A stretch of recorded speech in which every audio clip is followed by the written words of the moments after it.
Fariyaa du'aayii maaliif godhanna? Wanti du'aayii goonuuf akka Rabbiin rakkoo nurraa kaasee bal'ootti nu baasuuf. Rabbi hoo maaliif kadhanna? Wanti Rabbi kadhannuuf akka cinqaa nurraa hambisee gammachuu nu jiraachisuufi. Kanaaf halkanii guyyaa osoo abdiin kutatin Rabbitti wayiwaan. Yeroo tokko du'aayii kadhatanii hoggaa dhabafaatu jira. Kanaayyoo yeroo garii wanti nuti du'aayii irraa argannu faallaa waan nuti kadhannee ta'uu danda'a.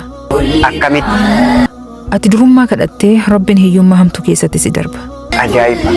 Rabbi warra sanirraa nu darba. Ati fayyaa kadhattee Rabbiin dhukkuba hamaa dandamachuu dadhabdu keessa si buusa.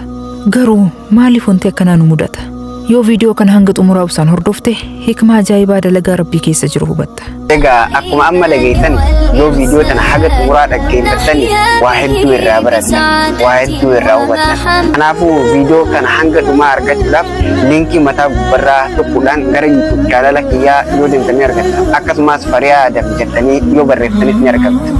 Itti dabalanus Nuural Hudaa jalaa illee ni argattu. Yoo hojii hojjechuudhaaf hawwine YouTube chaanala irratti takka lama jechuudhaan eegallee jira. Warri nu jajjabeessuu barbaadan gara YouTube chaanala kiyyaa deemaatii sabaskaraayib naaf godhaa.